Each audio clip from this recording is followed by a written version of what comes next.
The card we have here on the bottom of the deck is the Judgment card. And, excuse me, judgment has to do with right thinking about a situation. Here, it's not like judging other people per se. It has more to do with discernment, making choices that best benefit you as you go about your way and try to live your life. Um, I kind of would like to return to this card, I think, than really expand on it a whole great deal now. There is a sense of emergence that comes from the Judgment card. He's emerging from the cave and about to go through this. These are symbolic of a doorway. So there's a sense of rebirth in this. And understanding that when we know what we need to do, sometimes we just have to free ourselves up to do that. And that can be the tough thing. They say admitting you have a problem is the first step. When it comes to things like, I'll say recovery, for example, recovery, like Alcoholics Anonymous, admitting that you have a problem is the first step to changing the problem. And there's some truth to that. So, just looking at some of these other cards, I don't want to get too much into this one just a second, but we will be returning to that one without a doubt. Now, for some of you, it could be that you have some kind of a legal issue or something that's going on. Judgment would indicate that what is fair in the situation will happen at that time. So if you have done something, and you have a court case or a legal issue, the best result will come about from that. Okay. Let's get started. Eight of Stones is skill. This is about, you've been working hard, right? You've been kind of putting your nose to the grindstone. And I'm feeling like for some of you, I almost feel like you've been throwing yourself into work because you are, there's something that you're trying to avoid dealing with, looking at, or you're trying to escape from something that's become uncomfortable for you. And you're kind of throwing yourself in work to overcome that issue. Six of Cups. This is a nice, happy card. It's a reunion card. For some of you, somebody may be coming back from your past. Maybe childhood friends this could have to do with Thanksgiving even, and celebrating, Thanksgiving with family members, with friends from the old days, your best friends, good times, that kind of energy. So a lot of you are really concentrating on that, type energy. For some, it can indicate soulmate, type energy. But I think for most people, this is most likely to do with getting together with people from your past. If not specifically Thanksgiving, then, hanging out with people that weekend, that are from your hometown, maybe when you go home, to your parents or whatever you're doing for the holidays. The Page of Wands is represented by the stoat. And the stoat is a member of the mustelid family, kind of like mink and some of those, they're musk-bearing animals, musk-bearing mammals, like mink or what have you. This is about the beginning of something that you feel passionate about. Something you feel passionate about.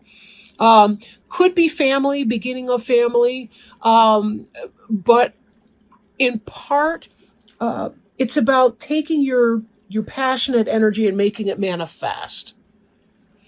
Wands can be Aries, Leo, or Sagittarius because it is a fire sign, of course. So it could be that there's the beginning of something like that, or maybe there's a communication coming in from an Aries, Leo, or Sagittarius, or you're beginning something, beginning a pursuit of something that you feel passionate about. It could even be, for some of you, you've been, working yourself to the bone. But somebody comes in from your past, possible Aries, Leo, or Sag, and somehow that triggers something in you. Could be the beginning of some new passionate thing. let me read some more cards before I get back into that, because I'm kind of picking up on some other kind of energy here, but I sort of don't want to put the cart before the horse. Okay, so you've been working hard, and my feeling is that you're working hard because there's something going on that you're trying to escape, I think, by throwing yourself into work. You're facing the guardian of the cave. This is a primordial cave bear. He does not look the better for aging. And he's basically skull and bones, and he's got a little bit of remnant of cave fur, I guess. But this is about facing your shadow self, facing your darkest side, facing the part of you that you want to disown and that you don't want other people to know about, but that lives there anyway. And this is about trying to understand those parts of you. When I think again about judgment, and I bring this in, look how different these two bears look. Look at the cave that look like they're about to gnaw you up and eat you from inside out. And then look at this bear with the rainbow and the reindeer with the person in it riding over the rainbow and the sunrise and the glorious green grass on this mound. Just all of this beautiful imagery here on the card on the right. Whatever it is that you're thinking about, it's necessary for you to do to be able to understand who you are, what you need to do to be able to deal with your situation. Something's been going on that's been stirring up a lot of internal stuff for you. It could be things from your past, like, how people in our current day relationships, whether at work, whether our partner, boyfriend, girlfriend, husband, wife, whatever type relationship we're in. Sometimes they do or say things in the present tense, and it triggers a memory or triggers some kind of an issue that was developed in childhood when we didn't have the coping skills, the knowledge, or the brain development to be able to handle negativity from other people. It's something that's going on with you that's not comfortable, and you're trying to restore yourself. You love to use your intellect, Libra. You love to use your intellect to solve problems and to understand things and to come to decisions. You don't like to put yourself in the fire. You like to get the hell out of a situation when it's done. You like to cut and move on. And this next card here is about clearance. Whether you're excavating the internal sludge that weighs you down, that's your insides, whether it's dealing with something on your outsides, like your home life, your workplace life, whatever this is for you, you're thinking clearance. I got to get rid of the old so I can move on and enjoy my life again.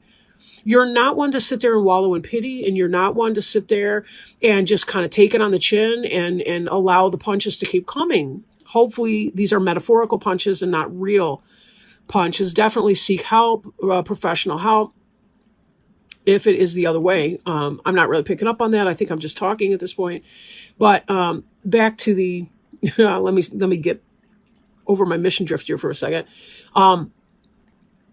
You're trying to do the inner work so that you can determine how to outwardly act. That's what this energy is all about. And in part why you're working so hard. But you're also working hard with the skill set here because you want to understand what's going on in there. You don't like to be a stranger to yourself. You want to be self-aware. You want to know, and you want to be able to come from this place of empowerment again with sound judgment. Excuse me. I don't know why I picked up this card again. 9 of Cups. Cups is water sign. Cup is emotional and spiritual. 9 of Cups is generosity. 9 of Cups is wish fulfillment in other cards. There's something that happens when you get together with the people from your past. Maybe this Thanksgiving or whatever that means for you. Maybe it's not Thanksgiving. Maybe you go to a football game or some stuff. But anyway, you hook up with some people and you feel your creativity climbing on board. That's the womb chakra with the heart in it here. You see how your head is glowing with thoughts and ideas and creative impulses. Your back and forth is going. Look at the water flowing. This looks like a womb. These look like fallopian tubes or ovaries.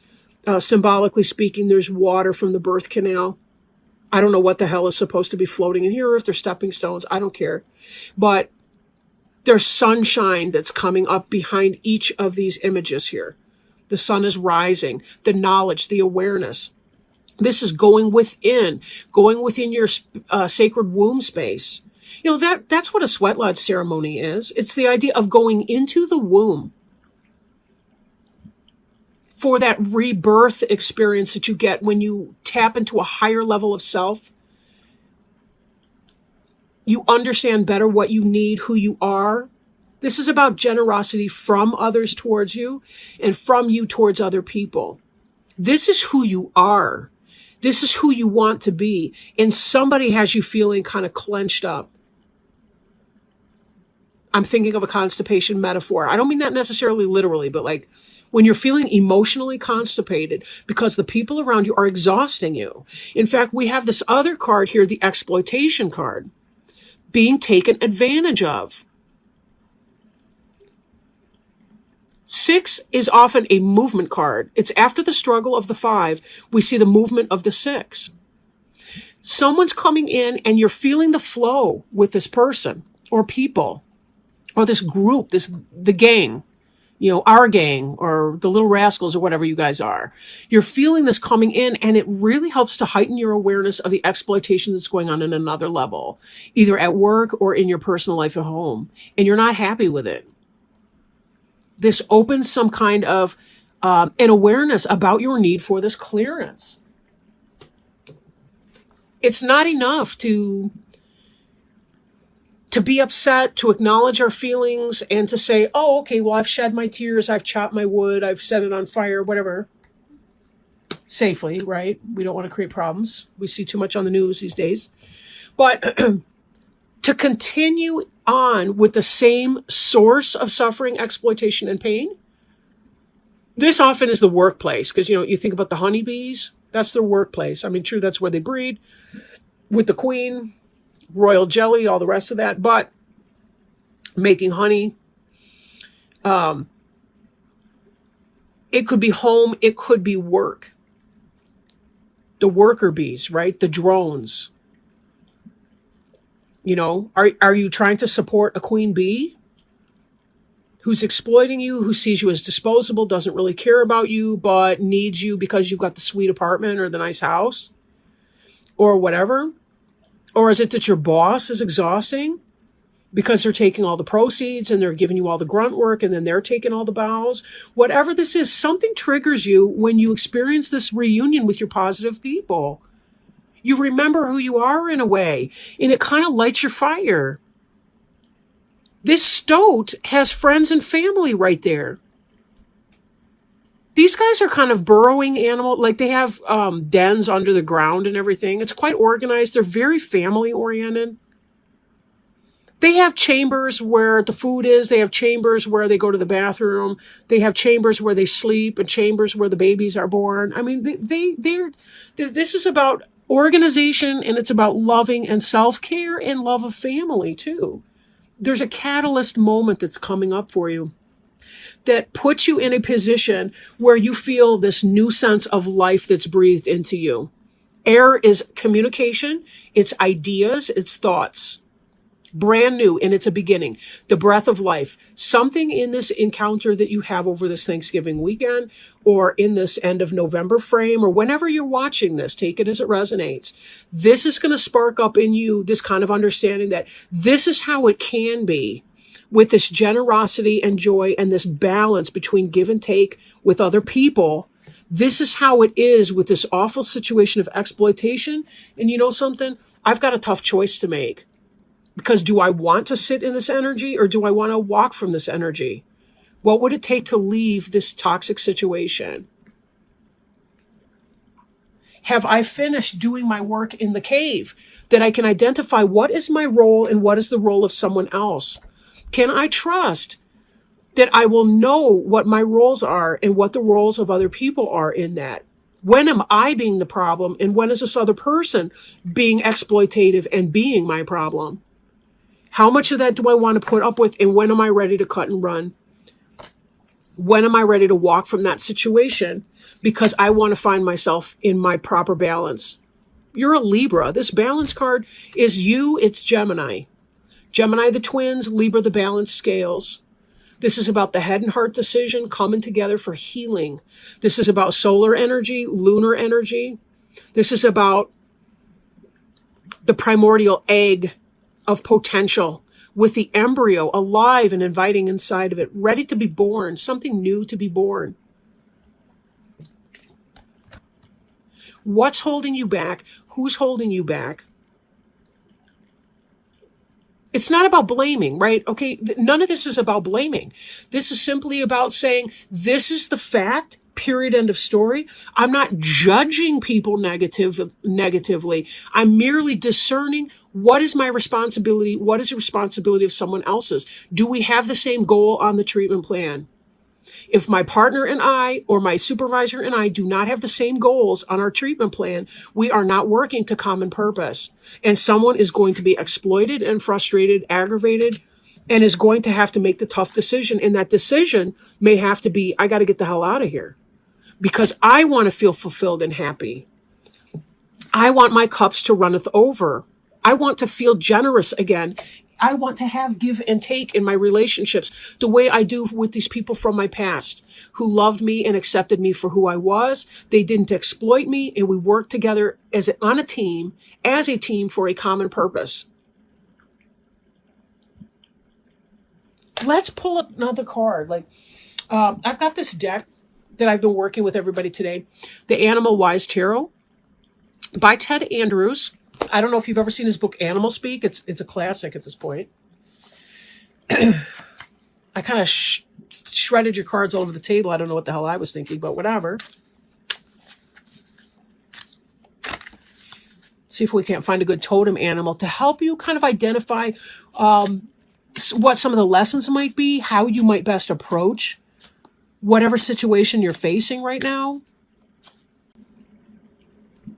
Ooh, all right. I haven't seen this card in a while. All right, let me open it up. It is the 9 of Winged Ones, and the animal is the loon. Loon. Answers and hope in dreams. Winged Ones is the suit of air. I will point out, too, that just like the Guardian, 9 of Air in the Rider-Waite Tarot card is the card of anxiety, emotional pain, angst, stress. For some people, it's internal. For some, it's external. And for most people, it's a combination of the both. But this has to do with looking at your internal process, right? The loon is unique among water birds, almost always found around water but clumsy on land. Powerful swimmers, loons can dive deeper and swim faster than other birds, including the penguin.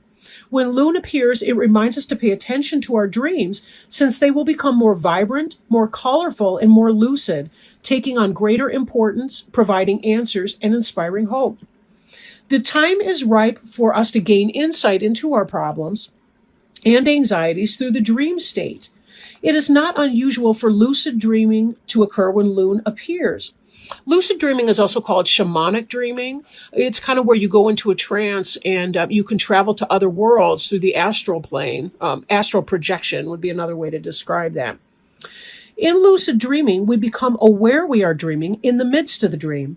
The dreams may have a tendency to be intense, awakening old pains, but only so they can be cleansed out. Such dreams remind us of coming opportunities if we face and resolve past unhappiness. Though there may be sadness and some pain in the process, loon reminds us that anything lost is no longer healthy for us, and it will be replaced by something more beneficial. The loon has a haunting call that stirs us on a primal level. When loon shows up, it is calling us not only to pay more attention to our nightly dreams, but also to remind us of all the hopes, wishes, and dreams we have tucked to the back of our heart that are about to surface once more. And I'm hearing this card. The dreams that we used to have when we were younger, when we were with our friends, our kindred spirits, right? Loon's appearance reminds us not to compromise these, or we may find ourselves haunted.